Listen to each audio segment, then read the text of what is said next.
আসসালামু আলাইকুম প্রিয় দর্শক। শীতকালে ৬টি আমল করা খুব সহজ। ১ নম্বরে তাহাজ্জুদের নামাজ পড়া।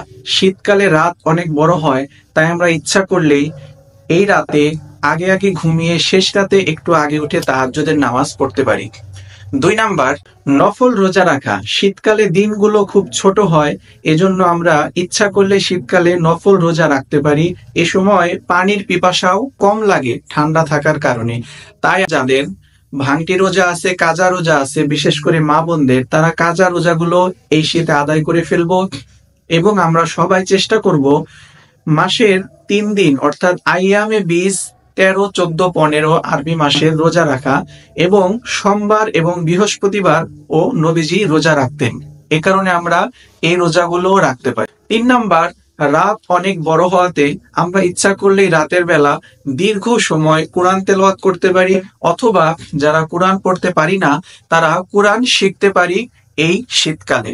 ৪ নাম্বার শীতকালে শীত বস্ত্র দান করা। অনেক দরিদ্র মানুষ আছে আমাদের আশেপাশে, তাদের শীত বস্ত্র নেই। এজন্য আমরা ইচ্ছা করলেই শীত বস্ত্র প্রত্যেকের সামর্থ্য অনুযায়ী দান করতে পারি। ৫ নাম্বার আমরা ইচ্ছা করলেই অনেক মানুষ এই শীতকালে যারা কাজ করতে পারে না ঠান্ডার জন্য, তাদেরকে খাবার দান করতে পারি। ৬ নাম্বার একটি হাদিস রয়েছে, ইসবাগুল ওযুই আলাল মাকারিহি। কষ্টের সময় অজু করলে আল্লাহ রব্বুল আলামিন তাকে সম্মান বাড়িয়ে দেন, মর্যাদা উঁচু করে দেন। এই শীতকালে ফজরের সময় ঠান্ডা পানি দিয়ে অজু করে ফজরের নামাজ পড়া খুবই কষ্টকর, কিন্তু এই কাজটি যদি আমরা করতে পারি তাহলে আল্লাহ রব্বুল আলামিন আমাদেরকে সম্মান বাড়িয়ে দিবেন।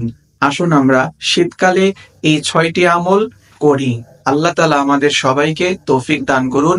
আসসালামু আলাইকুম।